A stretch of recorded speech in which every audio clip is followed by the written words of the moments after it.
Pues ese tema Sí, es la enfermedad de Hodgkin. Entonces, la enfermedad de Hodgkin es considerada como un proceso maligno del sistema retículo endotelial. Y si ustedes recuerdan, el sistema retículo endotelial es una enfermedad que nace en los ganglios linfáticos o en el vaso y se va a caracterizar por una proliferación clonal únicamente de células B. Esta enfermedad, a diferencia de la leucemia, es que es una proliferación clonal tanto de células B como de células T, ¿sí? Esa es la proliferación clonal. Y no puede ser una proliferación clonal, eh, ahora sí que de células T, sino que es únicamente de células B. La leucemia sí es proliferación clonal de células B y T y nace en la médula. Y esta enfermedad no, la enfermedad de Hodgkin es una proliferación clonal únicamente de linfocitos B o de linfoblastos de células B y va a surgir en los ganglios linfáticos o en el vaso, ¿sí? Bueno. Por cultura general, ustedes deben de saber que Tomás Hodgkin, pues no era médico, él arreglaba cadáveres, era curtidor de cadáveres en 1832, pero que fue el primero en hacer las disecciones de los ganglios linfáticos y pues el patólogo Tomás Hodgkin describió la enfermedad en 1832 porque fue el primero en describir la diferencia macroscópica entre un ganglio inflamado, un ganglio hipertrófico y una cosa que no sabían qué era. Entonces, él, aparte de que hizo las disecciones, explicó la diferencia macroscópica entre un ganglio inflamado, un ganglio hipertrófico y un proceso neoplásico que no sabían qué era. Y ya el patólogo Wilkes en 1865 acuñó el nombre de esta enfermedad con enfermedad de Hodgkin. También los patólogos Karl Stenberg y Dorothy Reed en 1898 y en 1902 contribuyeron a describir una de las células patognomónicas de esta enfermedad y le llamaron célula de Reed-Stenberg. Y posteriormente los patólogos Lucas y Butler describieron una segunda célula patognomónica y le llamaron célula linfocítica histiocítica. Entonces, esta enfermedad es proliferación clonal de células B, pero tiene dos células patognomónicas, la célula de Red-Stenberg y la célula linfocítica histiocítica, que ahorita se las voy a enseñar morfológicamente para que ustedes vean cómo es. En 1964 se introdujo el primer régimen de quimioterapia que se llama MOT.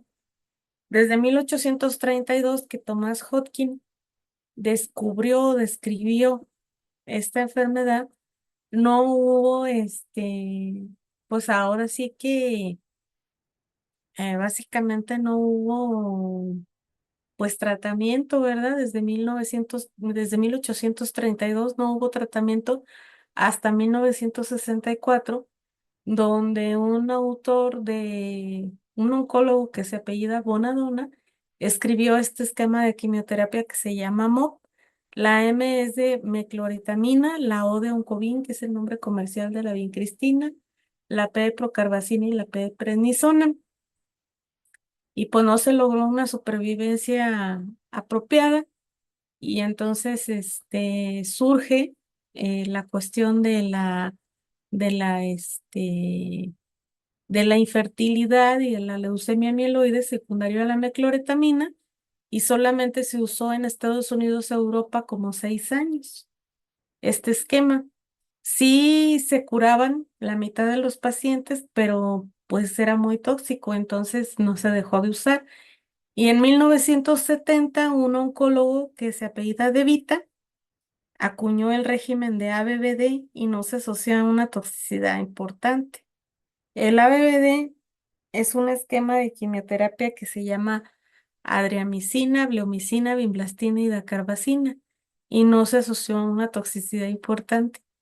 Y este esquema de quimioterapia, pues es un esquema en el cual en 1970 surge como como de primera vez, ¿verdad?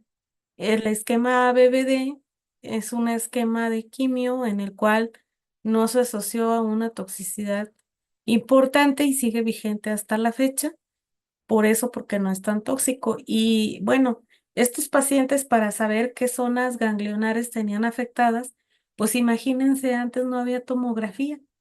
La tomografía en Estados Unidos, Europa, llegó en 1990. Lo que ustedes vieron en la mañana conmigo, la tomografía de Yasli, no se tuvo hasta 1990 en Estados Unidos, Europa. Y en nuestro país, la tomografía la tuvimos entre el 2000 y 2001, casi 11 años después o 10 años después. Entonces, antes se estadificaban con cirugía. Tenían que hacerles laparotomías exploradoras para quitarle las zonas ganglionares afectadas y extirparle el vaso. Y después, pues ya, como ya hubo tomografía a partir del año 2000 aquí en México, pues ya se dejó de hacer la laparotomía estadificadora. Esta enfermedad va a ocurrir sobre todo en menores de 15 años, sobre todo en toda Latinoamérica. En Estados Unidos y Europa vamos a ver unas edades diferentes, pero toda Latinoamérica, incluyendo pues México, la edad es más frecuente en menores de 15 años. Y su mayor incidencia la vamos a ver de 3,5 casos nuevos por cada 100,000 habitantes por año.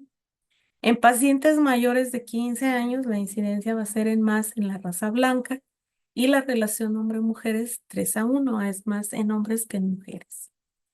En países industrializados, un primer pico va a ocurrir después de los 20 años y un segundo pico después de los 50.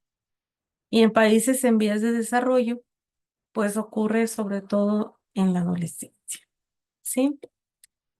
Hay tres formas distintas de presentación. Esas tres formas distintas de presentación, pues puede ser la infantil, la del adulto joven y la del adulto mayor.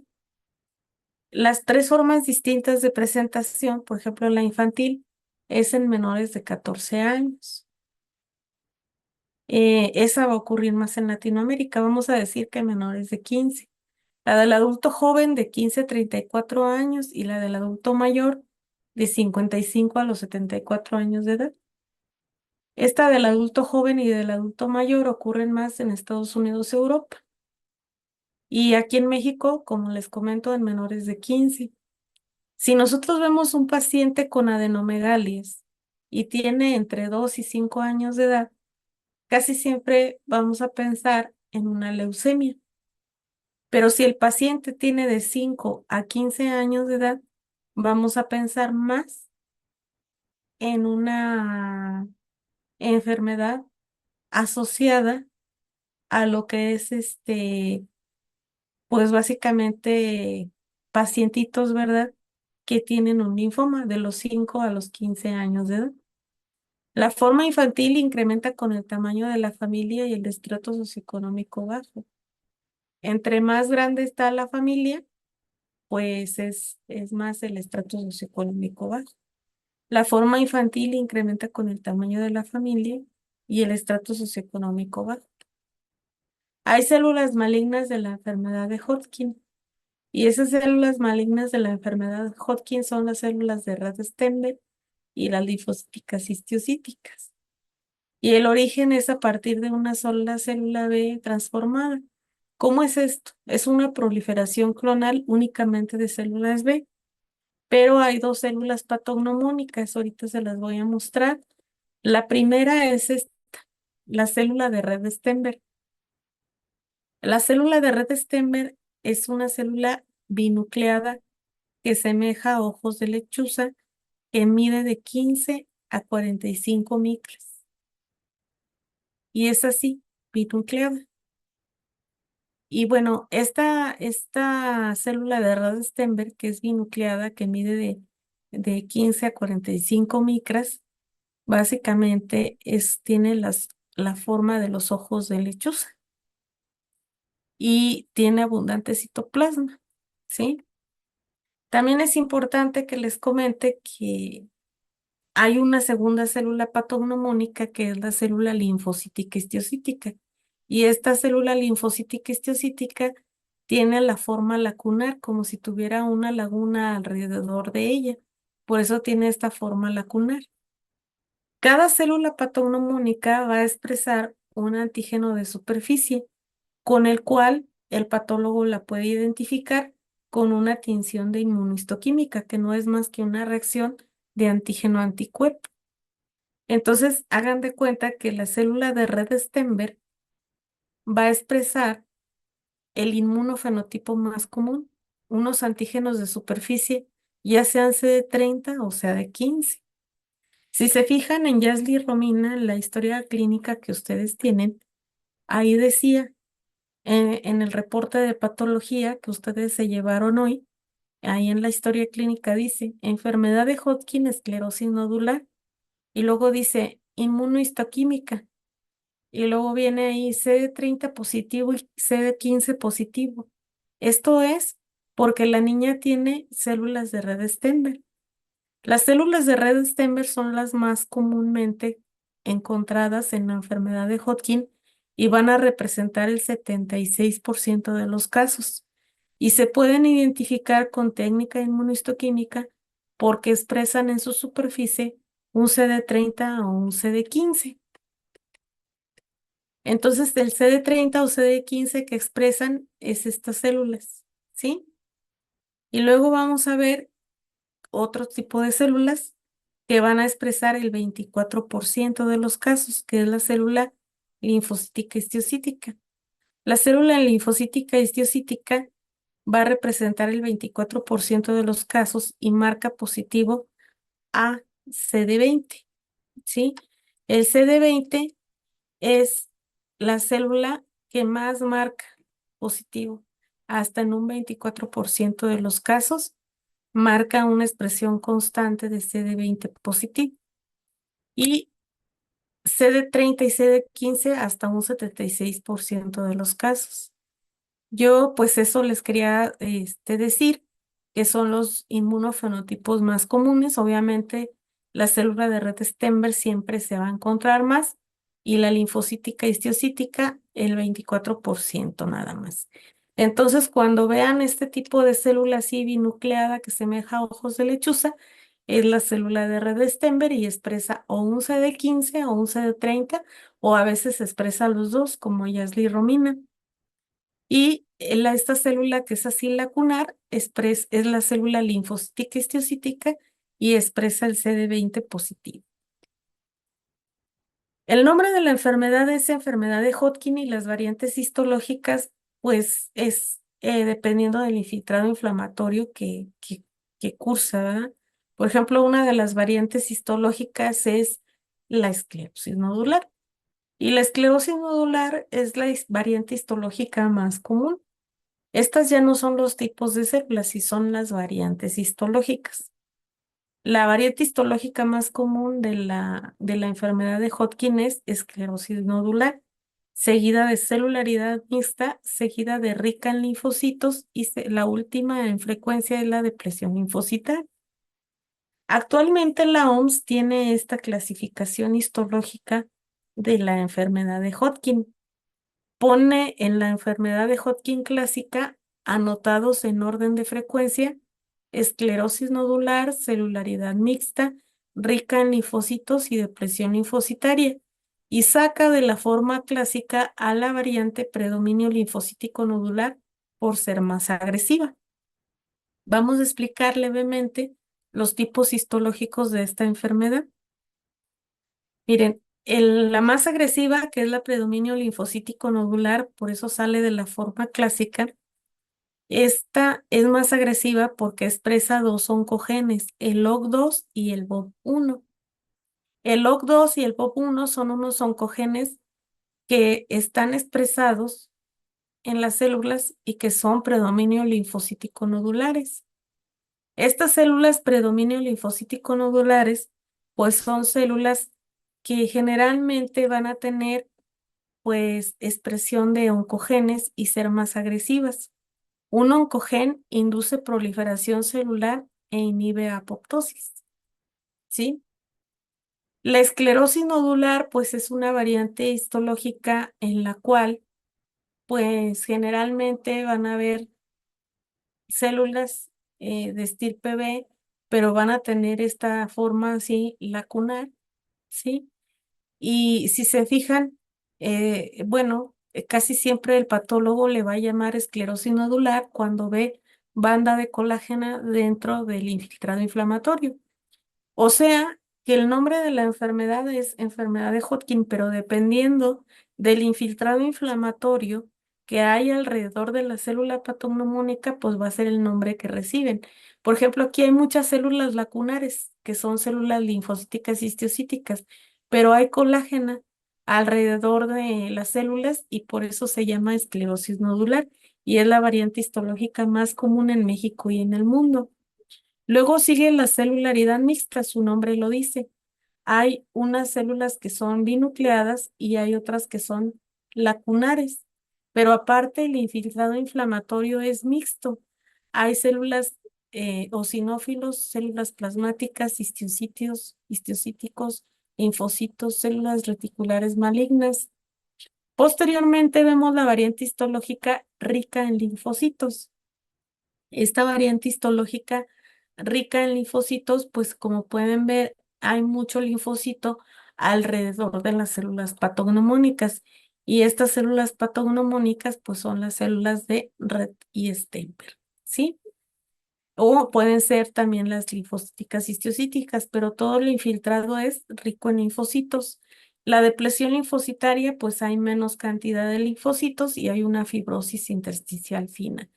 La depresión linfocitaria es una variante histológica de la enfermedad de Hodgkin que le va a dar mucho a aquellos pacientes que tienen VIH por tener linfopenia, ¿verdad? Los pacientes con VIH tienen linfopenia y es común que les dé esta variante histológica la depresión linfocitaria de la enfermedad de Hodgkin.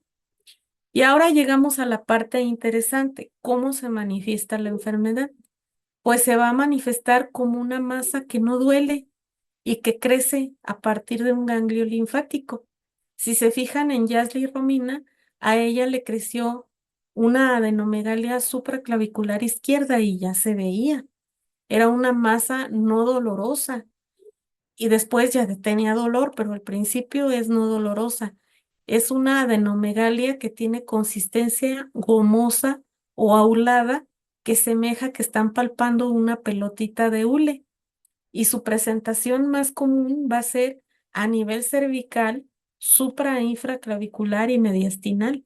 Esta enfermedad, la enfermedad de Hodgkin, nace más a nivel cervical, supra e infraclavicular y mediastinal. Son como los sitios más comúnmente afectados. Yo creo que ya viendo el caso de Yasli Romina, ya no se les va a olvidar. Este es el sitio más afectado. Y después se puede extender a todo el cuerpo. Esta laminilla a mí me gusta ponerla cuando explico la clase de linfomas, porque esta laminilla representa todo nuestro sistema linforeticular. Nuestro sistema linforeticular nace desde el anillo de Waldeyer y el anillo de Waldeyer está formado por las amígdalas de la lengua, las adenoides y las amígdalas palatinas, las adenoides y las amígdalas de la base de la lengua. Cuando un niño tiene una faringoamigdalitis, esa faringoamigdalitis, pues generalmente es una faringoamigdalitis que es bilateral. Si esa faringoamigdalitis es bilateral, ¿sí? Es muy importante que ustedes vean, ¿verdad? Si es bilateral, pues generalmente lo que puede es un crecimiento importante. Y si esa es una enfermedad de tipo ¿qué? Infecciosa.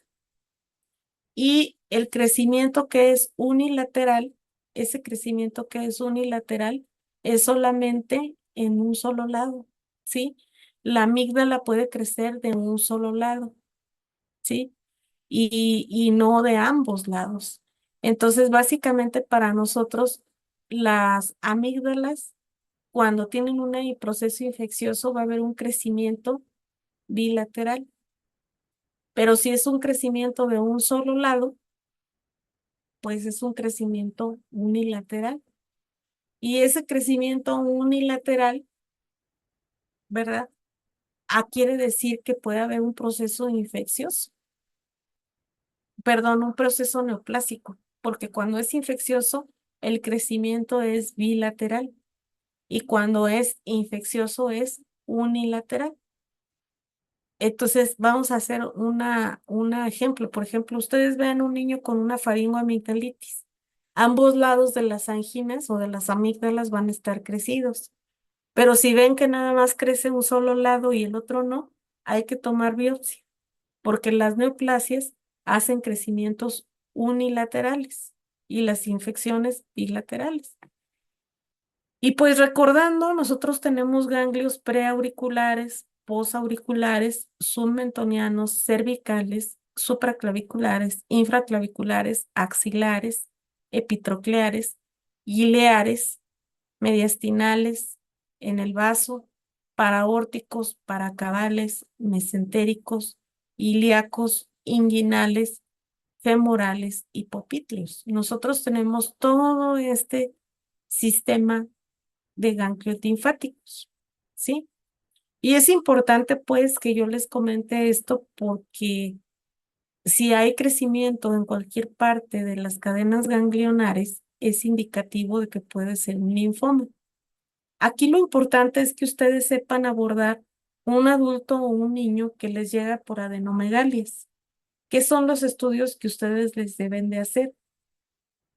Primero que nada, si les llevan un adulto o un niño que trae adenomegalias, ustedes deben de pedir un ultrasonido Doppler de cuello y abdomen. ¿Por qué de cuello y abdomen? Pues para ver las zonas ganglionares involucradas. Y tenemos que fijarnos en tres características de los ganglios. Una, el tamaño. Si el tamaño es mayor a 1.5 centímetros, es un tamaño significativo y con eso es indicativo de biopsia. Si tiene pérdida del hilo graso, generalmente en la anatomía del ganglio linfático tiene una corteza y alrededor tiene una capita de grasa. Si el hilo graso se pierde, entonces puede ser un dato clínico de que es maligno el ganglio. Todos los ganglios linfáticos tienen vasculatura en el interior. Si la vasculatura interna se pierde, entonces quiere decir que ese ganglio linfático, pues, es maligno. ¿Qué debemos de hacer entonces? Pedir ultrasonido que sea Doppler para ver la vasculatura interna de cuello y abdomen. Y nos debemos de fijar en el tamaño, en el hilo graso y en la vasculatura interna. Si el paciente tiene un ganglio linfático mayor a 1.5 centímetros, es indicativo de biopsia. Si tiene pérdida del hilo graso, es indicativo de biopsia. O si tiene pérdida de la vasculatura interna del ganglio, se debe de biopsiar. No me voy a esperar a que tenga las tres características de malignidad. Con una sola característica de malignidad ya es indicativo de biopsia. Y hay ciertas zonas donde nacen los ganglios linfáticos donde siempre debemos de biopsiar. Les voy a decir aquellas zonas en las que siempre se debe de biopsiar un ganglio. Si a sus pacientes les salen ganglios supra o infraclaviculares, independientemente de la característica, se tienen que biopsiar. Si salen ganglios epitrocleares, es indicativo de biopsia y si salen ganglios papítulos, también. Ahí ya no me van a importar las características. Por la pura localización, si están supra o infraclaviculares, es indicativo de biopsia. Si están epitrocleares también o si están en el hueco poplicar. ¿Hasta aquí hay alguna duda? Bueno, No, todo bien. ok. Entonces, voy a hacerle el ultrasonido Doppler de cuello y abdomen al paciente. Y aparte le tengo que tomar una radiografía apilateral de tórax con la finalidad de ver si no hay una masa mediastinal, ¿sí? Como esta niña que en la radiografía simple que le tomaron, pues se veía el ensanchamiento mediastinal. Entonces, ¿dónde son las zonas donde más nace la enfermedad de Hodgkin? Es del cuello hacia abajo. pero la presentación clínica inicial siempre va a ser cervical, suprainfraclavicular y mediastina, y de ahí hacia abajo. La presentación clínica es muy importante. La presentación clínica casi siempre son síntomas sistémicos, como por ejemplo la fatiga, la anorexia y la pérdida de peso. Los síntomas B están relacionados con el pronóstico. Generalmente el paciente tiene una fiebre inexplicable por arriba de 38 grados centígrados por más de 3 días consecutivos. Aquí Yasli decía, ella, ¿verdad?, que no tenía fiebre. La pérdida de peso puede ser de más del 10% en los últimos 6 meses precedentes al diagnóstico y la sudoración nocturna profusa. Cuando yo le pregunté intencionadamente esto, es para saber si ella tenía o no síntomas B, y ella dijo que la pura sudoración, aunque si ustedes leen bien la historia clínica, también refieren en la historia clínica a la pérdida de peso. Yo creo que tuvo estos dos, la pérdida de peso y la sudoración nocturna. ¿Qué implica que un paciente ya tenga síntomas B? Quiere decir que ya tiene mucho tiempo de evolución con la enfermedad. ¿Qué quiere decir fiebre inexplicable? Que tú exploras al paciente y no le encuentras un foco infeccioso, pero que sin embargo él tiene fiebre por arriba de 38 grados por más de 3 días consecutivos. La pérdida de peso inexplicable quiere decir que se pierde peso más del 10% en los últimos 6 meses precedentes al diagnóstico, y la sudoración nocturna profusa, que es básicamente que se empape el paciente en la noche, ¿verdad? Que transpire mucho. Entonces, esto es por la liberación de interleucinas. El sistema inmunológico está matando a estas células, pero está liberando interleucinas y le comienzan los síntomas B al paciente. Entonces hay que preguntar intencionadamente esto para saber si ya tiene más tiempo de evolución. El diagnóstico nosotros lo vamos a hacer con una biopsia escisional del ganglio. En los ganglios linfáticos no sirven las biopsias por aspiración a aguja fina. Lo ideal es que sea una biopsia escisional, que se saque todo el ganglio linfático completo y se mande a analizar. Sí es cierto que le vamos a hacer estudios generales, VAH, química, electrolitos, pruebas de función hepático, examen general de orina, pero ustedes mismos vieron que a todos los exámenes están normales.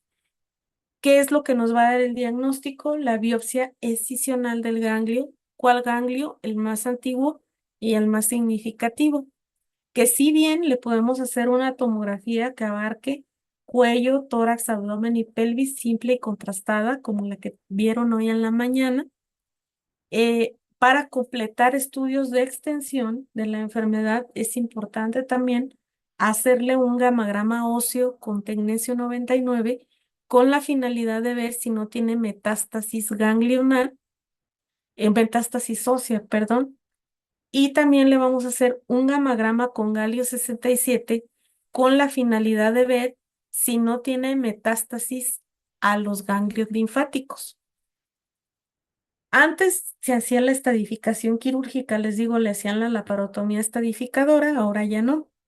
Actualmente en Centro Médico La Raza y en siglo XXI y en los hospitales de gobierno, todavía seguimos haciendo diagnóstico con tomografía y con gamagramas.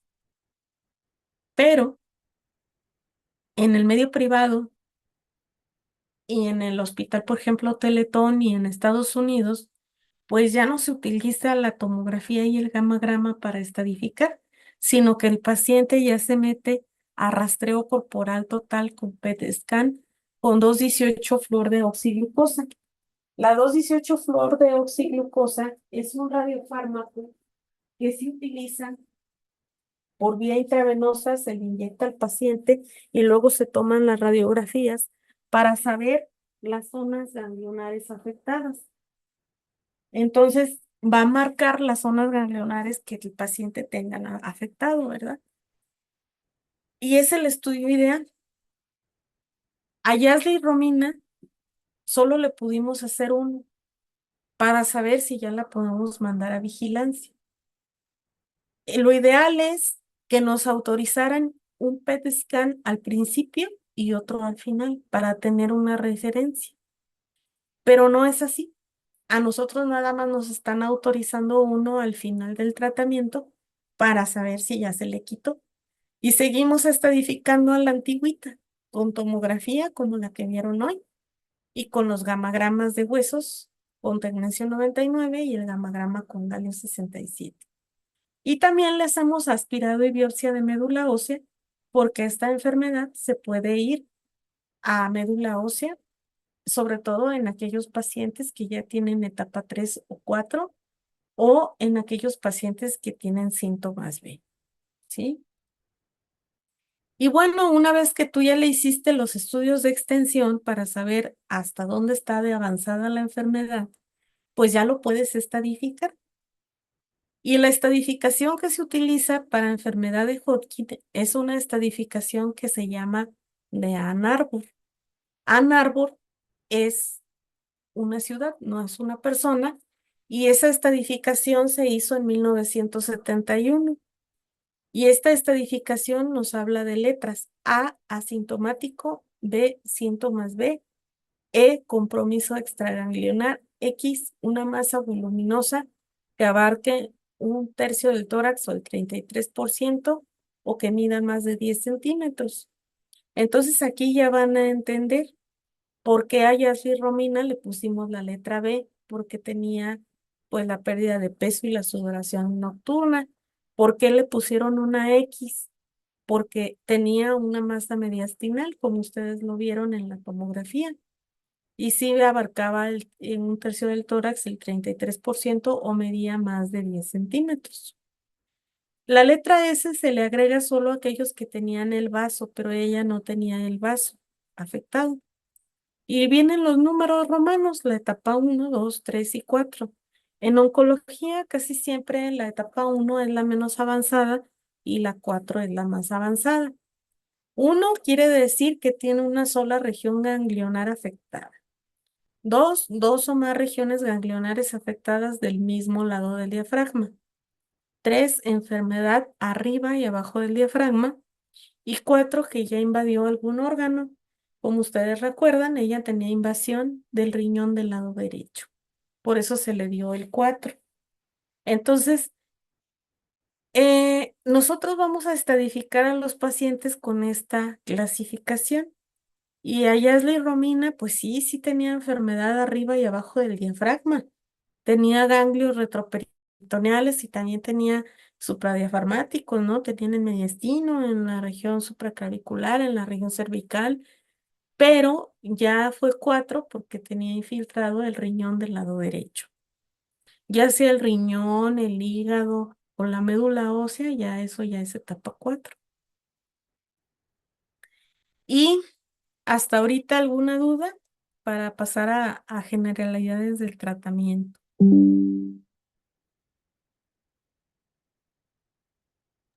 No, todo bien. ¿Todo bien? Bueno.